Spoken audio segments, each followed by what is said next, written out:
Aujourd'hui, je vous présente cette mini plaquette pouvant fournir un signal d'horloge jusqu'à 4,4 GHz. Quand même!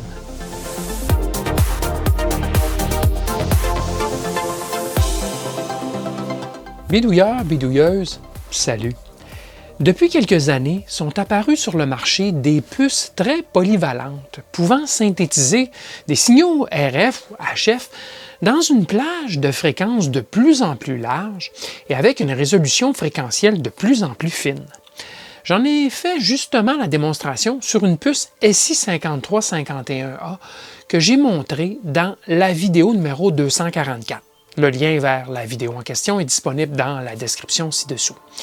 Aujourd'hui, je vous montre une autre puce de ce type, la Analog Device ADF 4351, et elle est montée sur une mini plaquette, comme vous voyez sur le dessin. Cette mini plaquette est disponible sur les sites de vente en ligne pour moins de 20 $. Elle permet de produire un signal d'entre 35 MHz et 4,4 GHz. Ça, c'est toute une plage d'opérations. Et ça peut être très utile de posséder une telle source dans l'environnement d'un labo d'électronique. Pour trouver cette mini plaquette, cherchez le mot-clé ADF 4351 en un seul mot.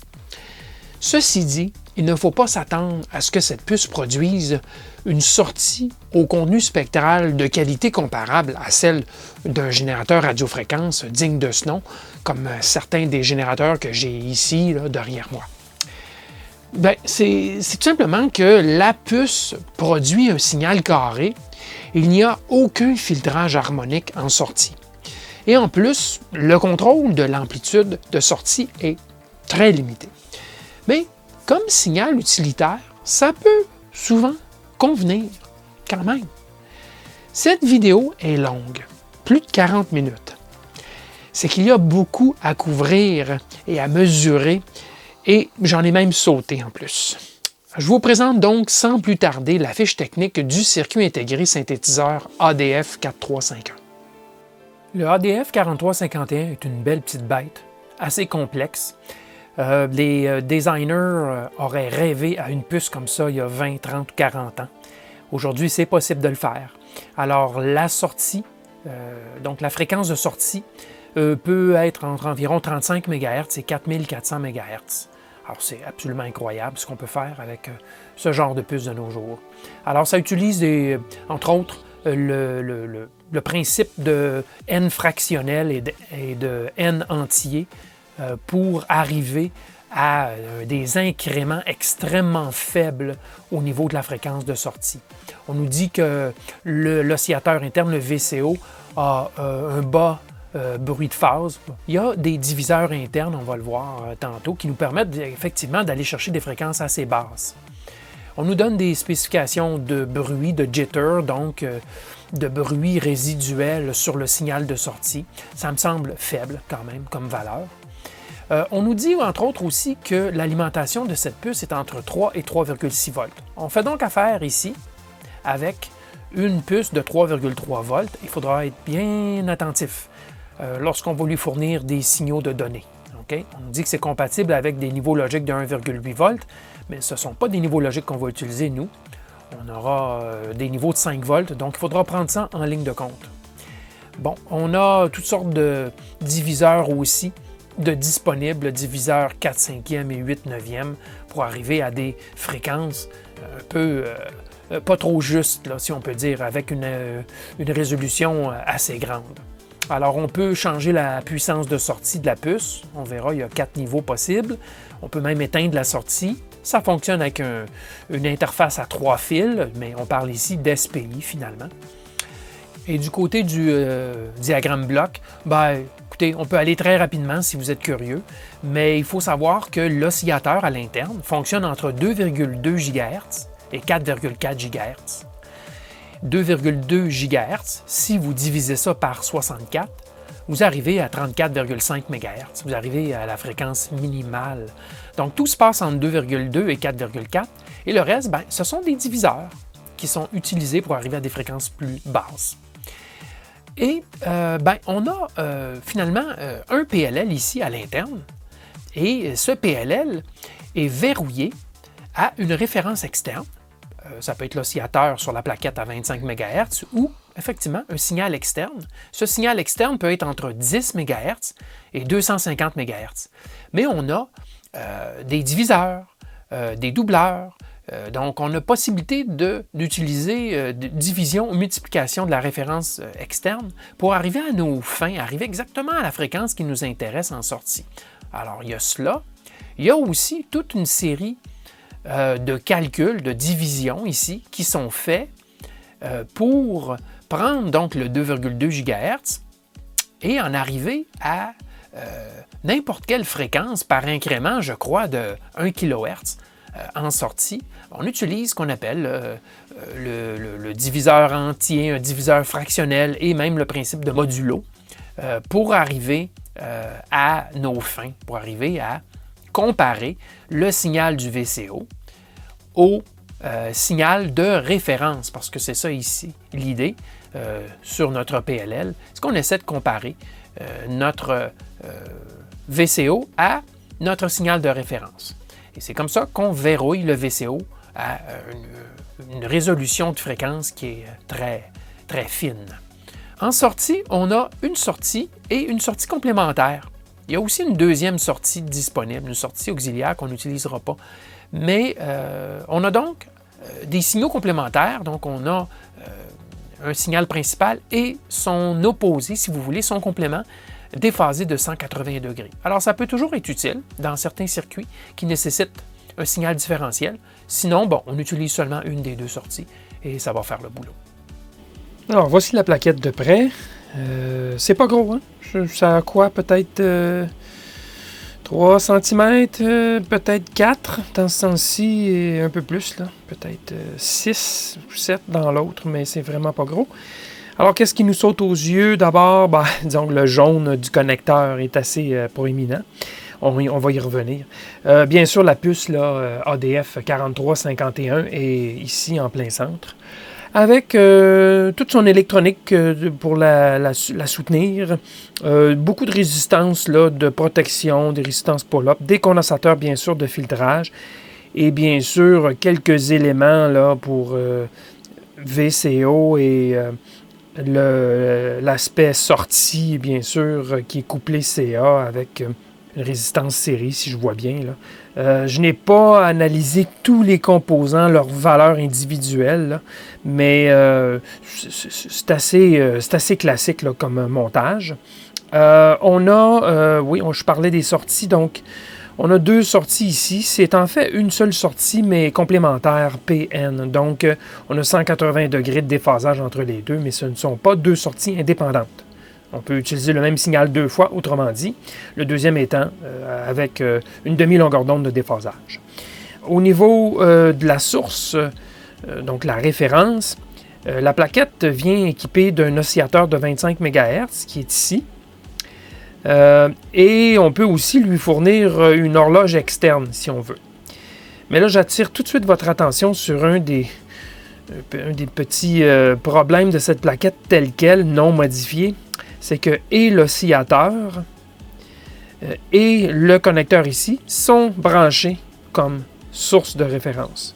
Alors, rappelez-vous de ça, si vous voulez utiliser une référence externe, il faut soulever cette résistance ici, la 0 ohm. Bon, alors ça, c'est une des premières choses là, que j'ai constatées. Alors, l'autre aspect que je voulais couvrir, c'est bien sûr le connecteur ici d'interface, espacement classique de 100 millièmes de pouce. Alors, ce qu'on a sur le connecteur, c'est essentiellement les signaux de contrôle et d'interface pour parler à la puce. Alors, c'est un port série, si vous voulez, à 3 fils. Donc, horloge, données et signal de sélection, si vous voulez, donc enable là, pour la puce ici, au niveau de la connexion, parce qu'on pourrait avoir plus d'une puce, bien sûr, sur le même bus. Alors, les noms des signaux qui sont utilisés ici, ce sont les noms des signaux des broches. Alors, c'est pas tellement évident, il faut vraiment le savoir. Clock, mais on devine bien que c'est l'horloge. SPI, date, c'est data, donc données. Et le troisième signal, c'est LE, Donc le Enable, là, pour choisir cette puce, c'est LE. Les autres signaux, ce sont des signaux qu'on ne se servira pas, sauf un, le CE Chip Enable. Et malheureusement, j'avais laissé ce signal flottant et j'ai dû perdre 1 heure à essayer de faire marcher la plaquette, parce que oui, j'ai passé un peu de temps dessus quand même, là.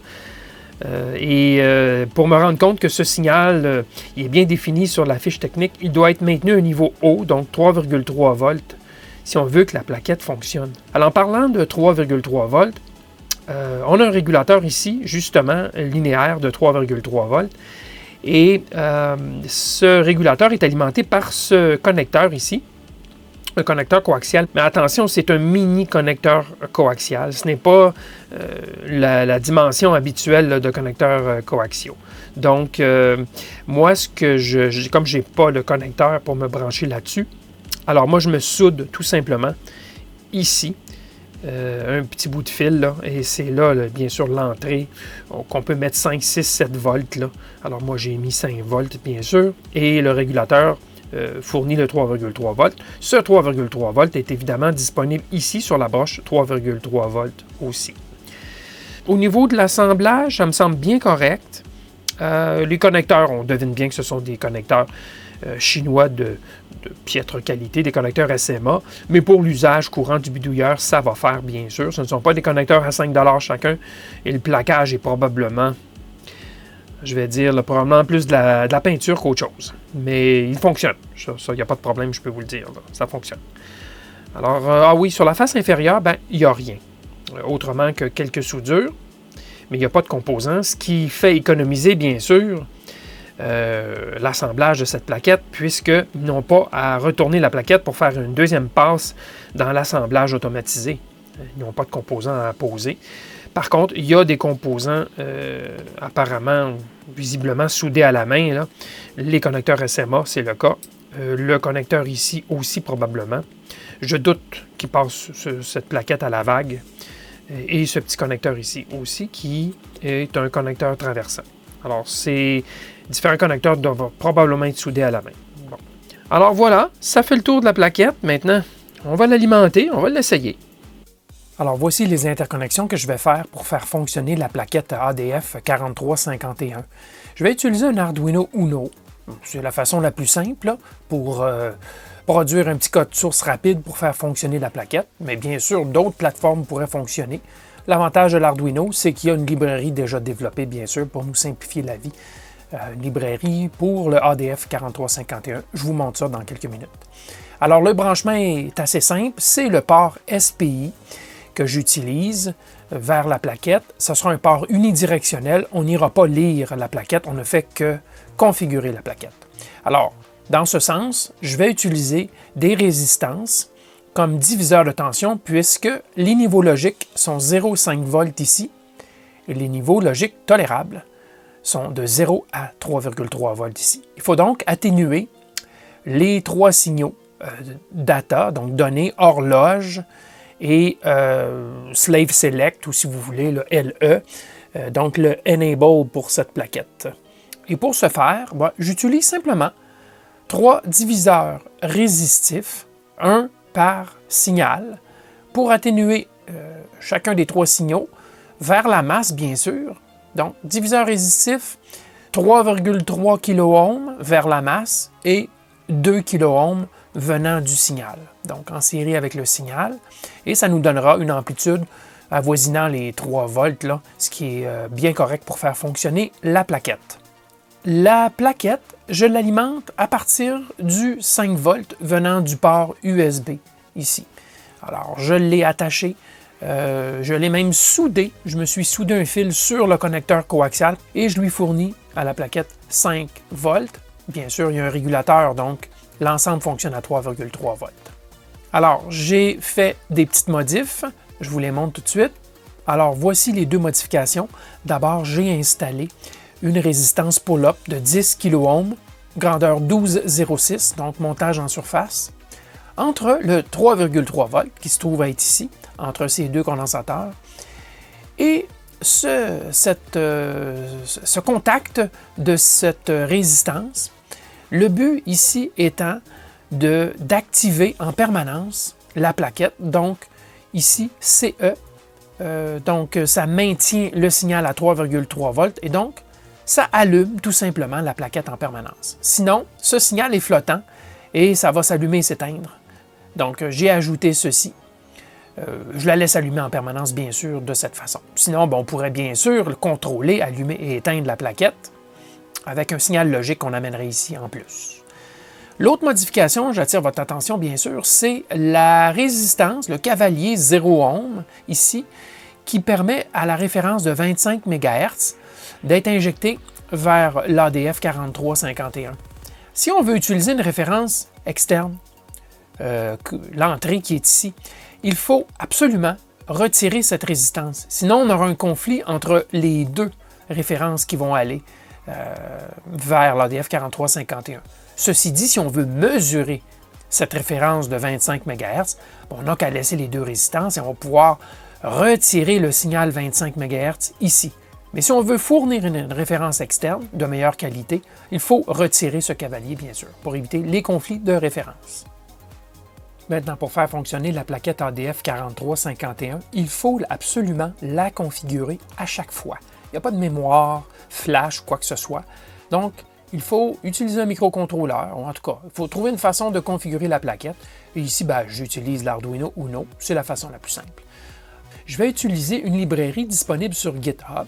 Il s'agit de la librairie ADF 4351 de David Fannin, à l'adresse que vous voyez ici. Bien sûr, je la fournirai, cette adresse, dans la description sous la vidéo. Vous pouvez facilement la retrouver en faisant des recherches sur GitHub. Et pour l'utiliser, je télécharge le fichier zip, tout simplement. Et une fois dans Arduino Uno, je peux faire l'installation en incluant cette librairie, en faisant l'addition du fichier zip, tout simplement en allant le chercher.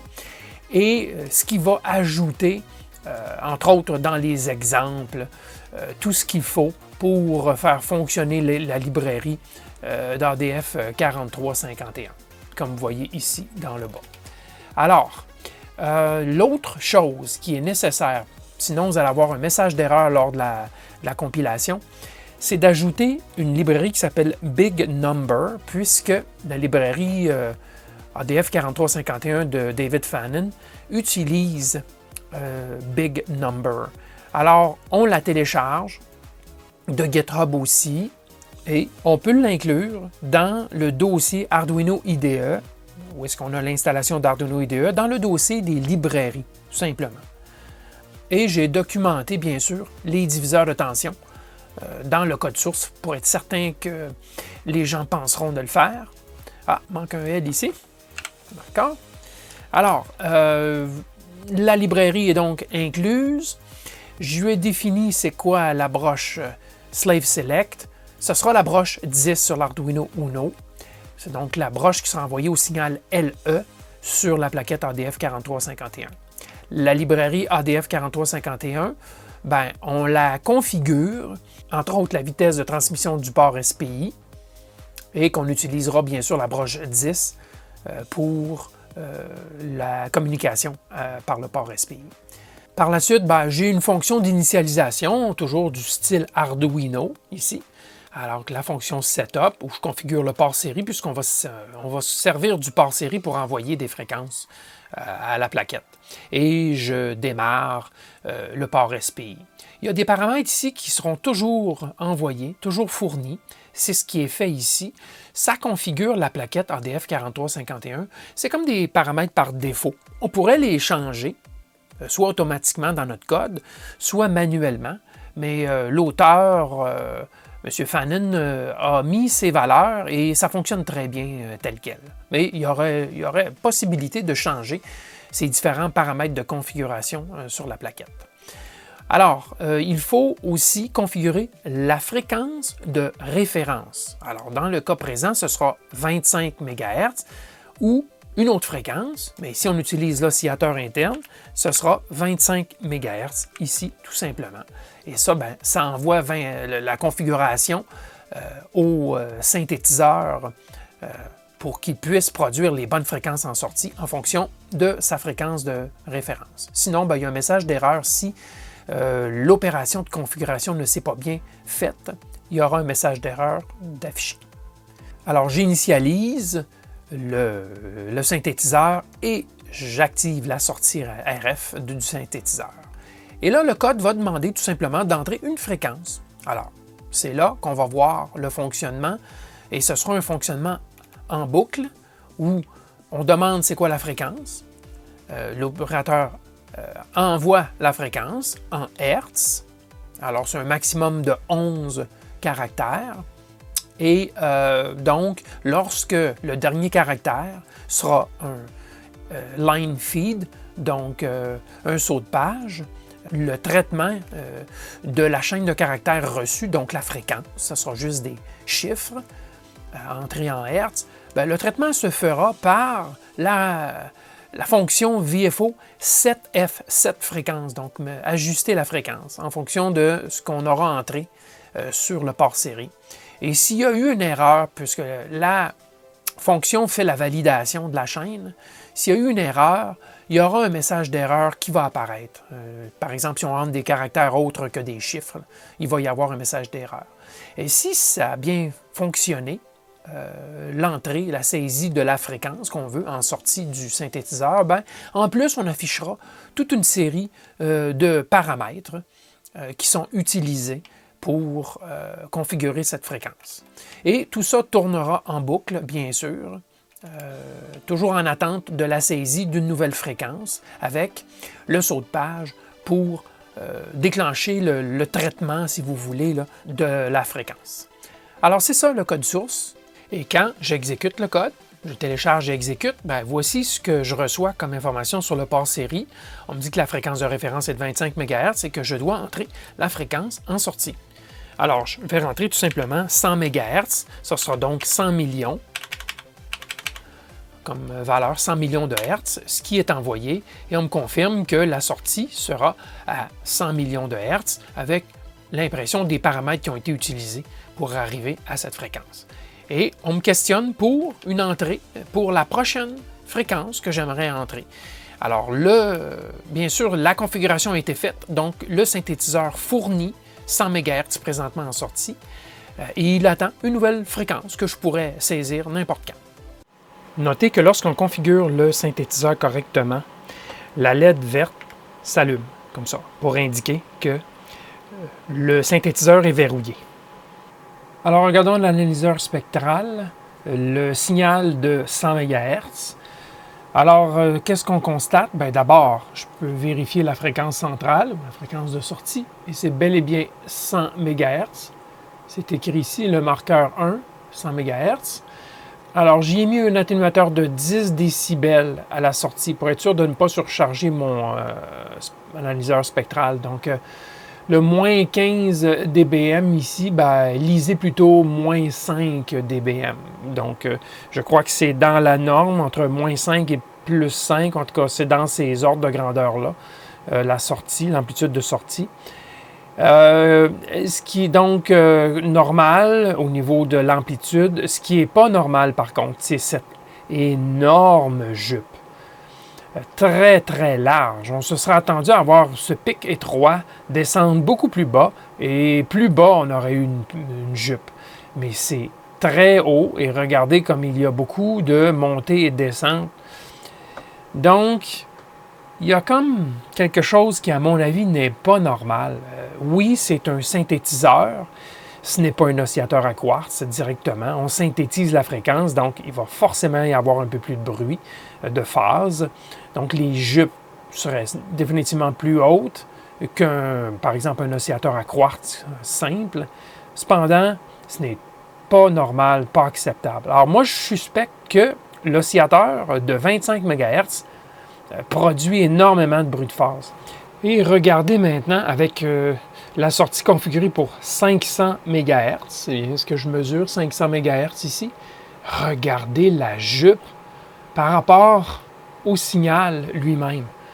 On s'étend sur 600 kHz au moins, avec un bruit énorme. C'est à peine si on peut voir le signal. Il est enseveli sous du bruit de phase. Alors, ce n'est vraiment pas acceptable. Et regardez, lorsque je configure la plaquette pour 1 GHz, sortie 1 GHz, il n'y a même plus de pic. On n'a qu'une montagne de bruit. Ah non, définitivement, il y a quelque chose qui ne va pas. Et c'est fort probablement la référence 25 MHz, c'est-à-dire l'oscillateur sur la plaquette. Alors, on va regarder la sortie de l'oscillateur 25 MHz. À mon avis, ce n'est pas bon. Alors, j'ai maintenant branché l'analyseur spectral sur l'entrée /sortie de référence. Donc, je ne suis plus branché sur la sortie de l'oscillateur ou du synthétiseur, mais je regarde le signal 25 MHz de l'oscillateur de référence qui est sur la plaquette elle-même. Et ce qu'on constate, c'est un oscillateur 25 MHz qui est très bruyant. On ne peut pas appeler ça un oscillateur propre. Regardez la jupe, comment elle est haute. Ça, c'est sur 1 MHz de large. Donc, il y a énormément de composants. On parle de bruit de phase ici. Je ne sais pas si on devrait utiliser le mot bruit de phase, là, parce que c'est terriblement large. Mais effectivement, moi, je trouve que c'est un oscillateur de piètre qualité avec une sortie spectrale très mauvaise. Et ça va influer tous les signaux qu'on va mesurer en sortie. Alors, à nouveau, on regarde un signal à 100 MHz, la sortie à 100 MHz. Mais cette fois-ci, j'utilise un générateur de signal qui est peu bruyant, un générateur synthétisé de haute précision, là, qui fournit un signal de 25 MHz. Donc, ça remplace l'oscillateur sur la plaquette, tout simplement. J'ai bien sûr soulevé la résistance 0 ohm pour ne pas que l'oscillateur sur la plaquette injecte son propre signal. Et regardez la propreté du signal que vous avez ici. Et si vous voulez voir comment c'était auparavant, eh bien, voici le signal, la sortie, voici ce que c'était en rose avec l'oscillateur sur la plaquette. Et donc, il n'y a pas... La comparaison est absolument effroyable. L'oscillateur sur la plaquette est très, très mauvais, en trouble, défectueux, fort probablement. Alors, cette plaquette est donc capable de générer des signaux beaucoup plus propres que ce que vous avez vu jusqu'à maintenant. Alors, qu'est-ce qu'on peut en conclure? Est-ce que l'oscillateur est défectueux? Est-ce que c'est simplement un mauvais oscillateur? Et si vous achetiez une autre plaquette, le résultat serait meilleur? Je ne sais pas.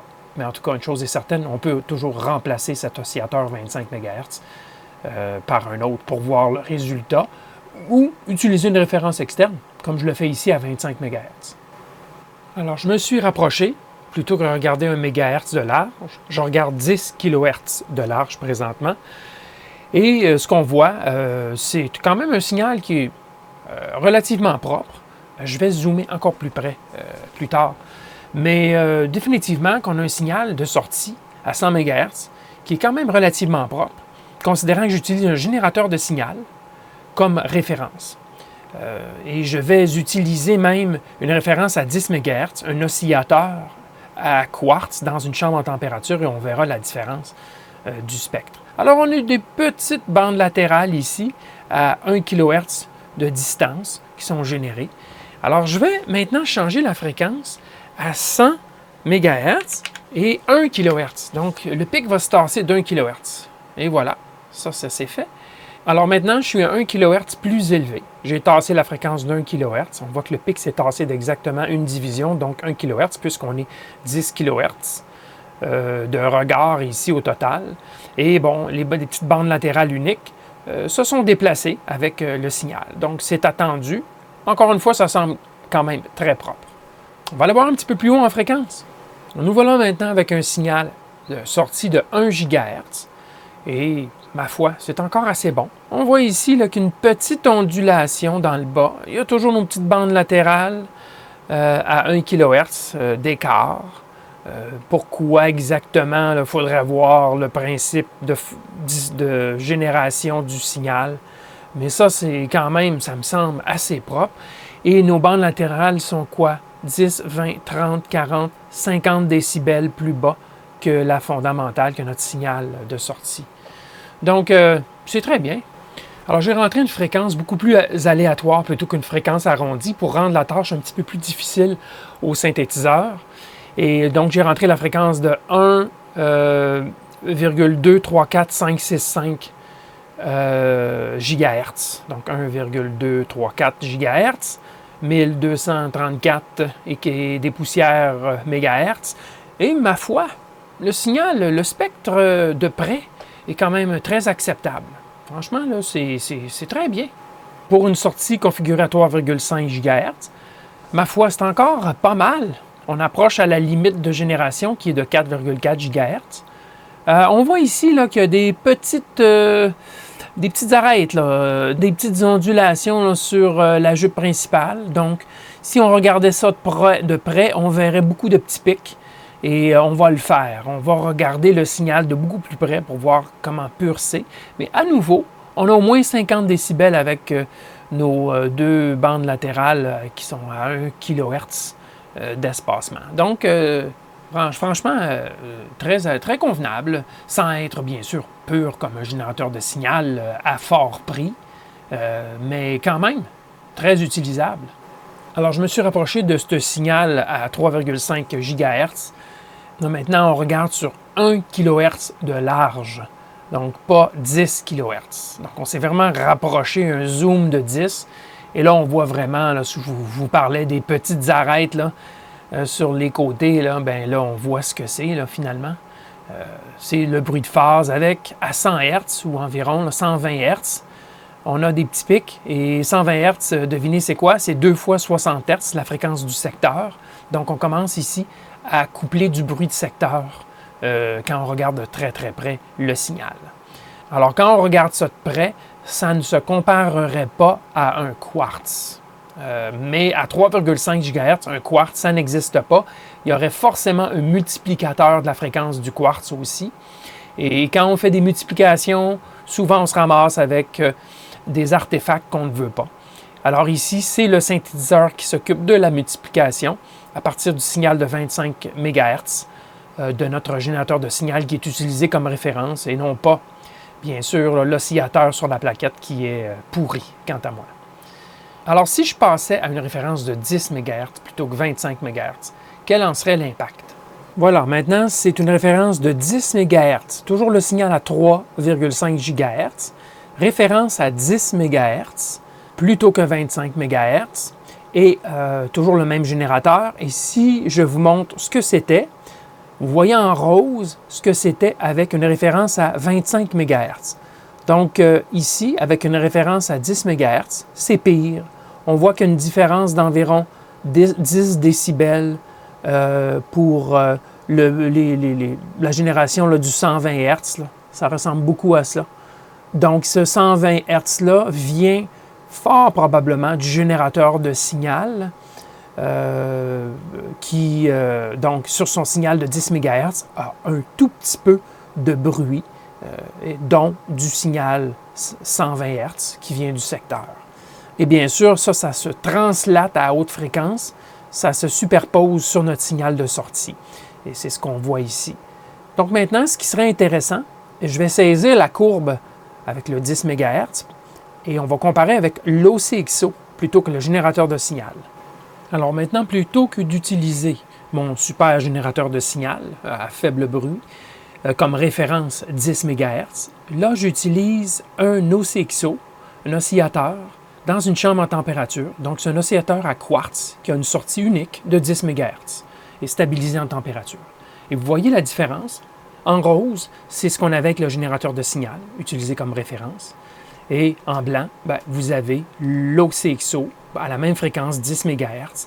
Et regardez les différences au niveau des deux bruits qui accompagnent le signal principal à 3,5 GHz, toujours. Une énorme différence.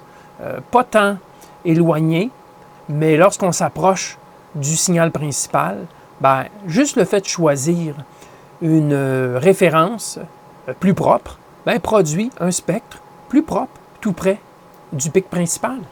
Alors, c'est ce genre de circuits synthétiseurs ont leur sortie très influencée par la qualité du signal de référence. On l'a d'ailleurs vu avec l'oscillateur intégré sur la plaquette qui donnait un signal absolument pourri en sortie. Alors, point de vue, contenu spectral très large. Il n'y a pas de surprise ici. Présentement, je regarde sur 2 GHz de large. Donc, chaque division blanche verticale représente 200 MHz. Alors, c'est 0 Hz, 200 MHz, 400, 600, 800, 1000, donc 1 GHz, 1,2, 1,4, 1,6, 1,8, 2 GHz. Alors, c'est donc dire que notre signal, présentement qui sort 100 MHz, se trouve à mi-chemin, bien sûr. Donc, vous regardez ici, au-dessus du mot Resolution Bandwidth, RES, il y a un petit losange, et c'est le marqueur. Et on m'indique bien que c'est à 100 MHz. Bon, ceci étant dit, ce qu'on constate, c'est que les harmoniques impaires, donc 300, 500, 700, 900, 1,1 gig, 1,3, 1,5, 1,7, 1,9 sont beaucoup plus élevés que les harmoniques paires à 200, 400, 600, 800, 1000 et ainsi de suite. Regardez, il y a un petit peu ici d'harmonique, très petit ici, très petit, très petit, très petit, un peu plus, mais c'est très faible en comparaison aux harmoniques impaires. Ce qui nous dit, bien sûr, que la sortie de ce synthétiseur s'apparente beaucoup à une onde carrée, puisque son contenu spectral inclut les harmoniques impaires et en inclut pour beaucoup de fréquences, sur un spectre très large. Donc, forcément, c'est une onde carrée. Donc, ce genre de signal-là, on ne mettrait pas ça sur une antenne pour servir d'émetteur. Il faudrait absolument lui mettre un filtre passe-bas ou un filtre passe-bande pour s'assurer qu'on élimine toutes les harmoniques. Par exemple, si on voulait un signal à 100 MHz, il faudrait éliminer toutes ces harmoniques-là. Donc, définitivement, ça prend du filtrage pour descendre les harmoniques à un niveau là, genre 50-60 décibels plus bas que le signal fondamental à 100 MHz. Parce qu'il faut se rappeler que ce genre de sortie de synthétiseur serait utilisé sur un autre circuit comme source de référence et l'autre circuit, lui, s'assurerait de fournir un signal propre. Et tout ça se confirme si je regarde la sortie que j'ai mise à 34,5 MHz, qui est la fréquence minimale que notre synthétiseur peut produire. Quand je regarde la forme d'onde à l'oscilloscope, c'est effectivement très carré, comme vous le voyez. Ceci dit, ici, j'utilise un oscilloscope qui a une terminaison interne de 50 ohms, donc le signal est bien terminé 50 ohms, et j'ai une bande passante de 300 MHz sur cet oscilloscope et un taux d'échantillonnage de 2 giga-échantillons par seconde. Donc, je ne manque pas de bande passante pour vous montrer la forme de l'onde telle qu'elle est en réalité.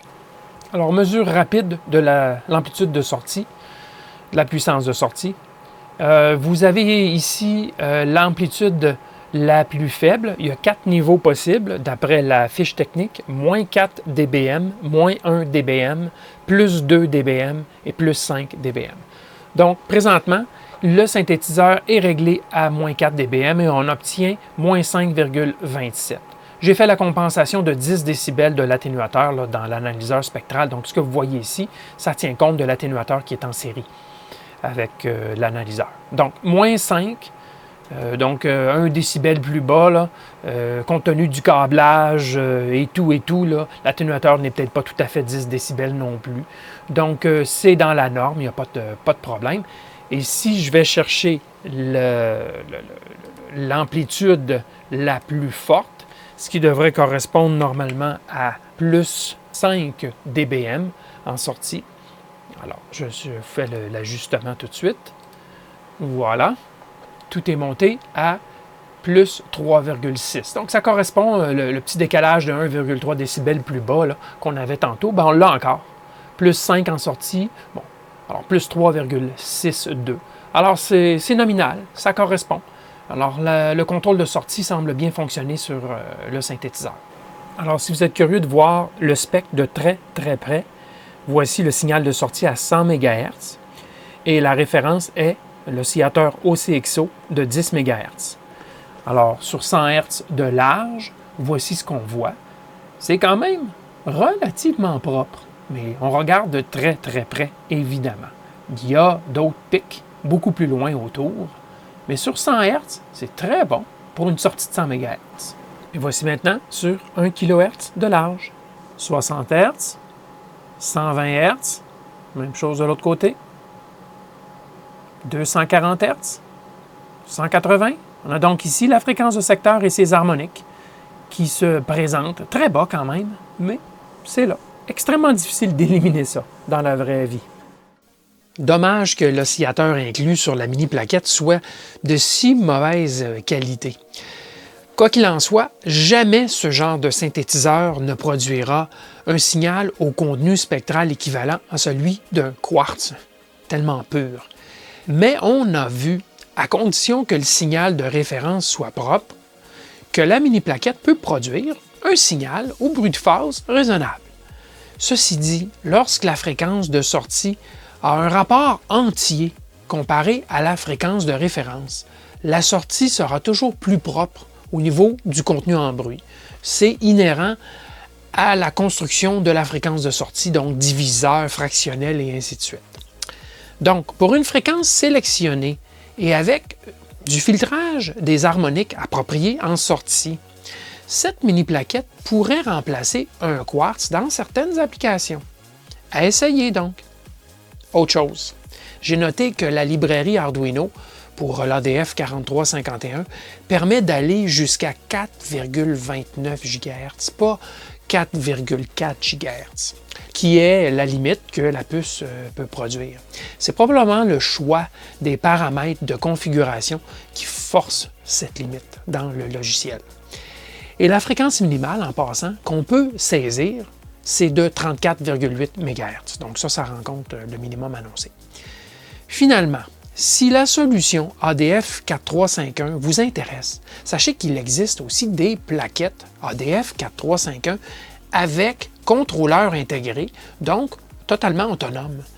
L'une d'entre elles possède un affichage LCD à 2 lignes et l'autre, plus complexe, plus attirante, c'est une solution avec un affichage couleur tactile. Bien voilà, j'espère vous avoir fait découvrir dans cette vidéo exhaustive, il faut dire, cette belle petite puce très polyvalente. Je vous rappelle, en terminant, que vous pouvez me soutenir dans la production des vidéos d'Électrobidouilleur. Plus de détails dans la description ci-dessous. Merci et à la prochaine.